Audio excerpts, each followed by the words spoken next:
আসসালামু আলাইকুম ওয়া রাহমাতুল্লাহ। আজকের এই ভিডিওতে আমরা সবে কদরের নামাজের নিয়ত দোয়া জানব ইনশাআল্লাহ। রমজান মাসের 21, 23, 25, 27 ও 29 রাতই সম্ভাব্য পবিত্র লাইলাতুল কদর। তবে 27 রাত অর্থাৎ 26 রমজানের দিবাগত রাতকেই কদরের রাত হিসেবে বেশি গুরুত্ব দেওয়া হয়েছে। এই ভিডিও থেকে আমরা জানব সবে কদরের নামাজের নিয়ম, কিভাবে করতে হয়, কত রাকাত পড়তে হয় এবং কিভাবে নিয়ত করতে হয়, কোন দোয়া পড়তে হয় এবং এর রাতের ফজিলত কী।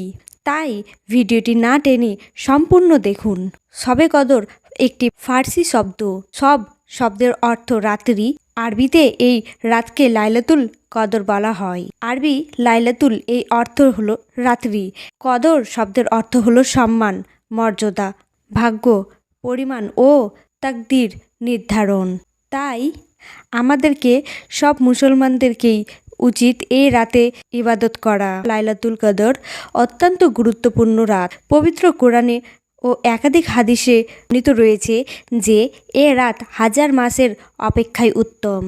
এই রাতে আল্লাহর অশেষ রহমত ও নিয়ামত বর্ষিত হয়। সবে কদরের নামাজের নিয়ত ও রাকাত সংখ্যা। সবে কদরের নামাজ হলো নফল। এই নামাজ 2 রাকাত করে যত বেশি পড়া যায় তত বেশি সওয়াব। নামাজের প্রতি রাকাতে সূরা ফাতিহা পড়ার পর যে সূরাগুলো আপনার জানা রয়েছে তাদের মধ্যে থেকে একটি করে প্রতি রাকাতে সূরা মিলিয়ে নিন। তবে সূরা ফাতিহা পড়ার পর সূরা ইখলাস, সূরা কদর, আয়াতুল কুরসি বা সূরা তাকাসুর ইত্যাদি মিলিয়ে পড়া অধিক সওয়াবের কাজ। এইভাবে কমপক্ষে 8 অথবা 12 রাকাত নামাজ আদায় করা উত্তম। এর বেশি যত রাকাত আদায় করা যায় ততই ভালো।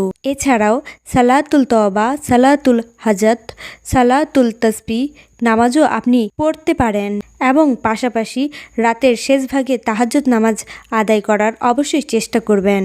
সবে কদরের নামাজের নিয়ত। আমি সবে কদরের 2 রাকাত নফল নামাজ আদায় করছি, আল্লাহু আকবার, অথবা 2 রাকাত নফল নামাজ আদায় করছি, আল্লাহু আকবার। সবে কদরের দোয়া। হযরত আয়েশা রাদিয়াল্লাহু তাআলা আনহা বর্ণনা করেন, একবার আমি রাসূলুল্লাহ সাল্লাল্লাহু আলাইহি ওয়াসাল্লামকে জিজ্ঞাসা করলাম, হে আল্লাহর রসুল সাল্লাল্লাহু আলাইহি ওয়াসাল্লাম, আপনি আমাকে বলে দিন, আমি যদি লাইলাতুল কদরের কোন রাত হবে তা জানতে পারি তাতে আমি কি দোয়া পড়ব।